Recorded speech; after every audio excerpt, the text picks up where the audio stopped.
Reading the life and the adventures of a haunted convict today, in our era of mass incarceration and militarized policing, we immediately feel the force of Austin Reed's protest against the horrors of New York's House of Refuge and the Auburn State Prison. However, like the best of memoirs, this fascinating book has no one single task.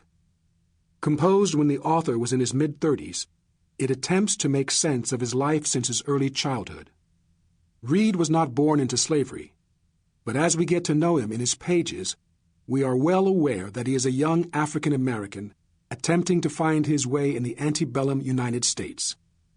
Like many of his contemporaries, enslaved, fugitive, and free, the story Reed had to tell was one of harsh oppression and grinding exploitation. It was also the story of the development of his own mind. Carefully authenticated by Caleb Smith and a team of researchers from Yale University and elsewhere, Reed's book can now be placed in the great literary tradition that has rendered Black life and experience from the first-person point of view.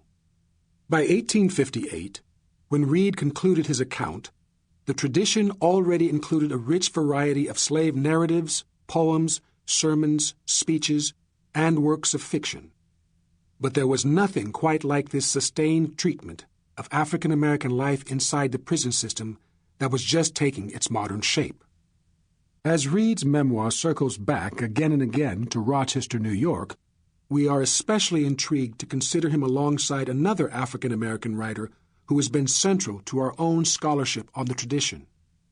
Frederick Douglass escaped from slavery in the South, and in time took up residence in Reed's home city. In a trilogy of autobiographical works, Douglass offered some of the most memorable castigations of American slavery ever written. Such is the constitution of the human mind, he wrote in 1855, that when pressed to extremes, it often avails itself of the most opposite methods. Extremes meet in mind as in matter. Looking back on his experience as a slave child on a Maryland plantation, Douglass remembered a world of stark opposites, all but unalterable extremes he had to learn to navigate and survive. The plantation south of his childhood was a place of beauty and evil, of decadence and production, both his playground and his prison. Douglass's rendering of slavery is full of prison metaphors. As he became more aware of his predicament, he tried desperately to protect his body from destruction and to preserve his mind from disintegration. Douglass famously told the story of his rise from bondage into freedom. Reed's story moves in the opposite direction, describing his fall from a tenuous liberty into the isolation and torment of incarceration. In this way, the life and the adventures of a haunted convict provokes us to reconsider 19th century African American literature, and indeed, the long arc of American history.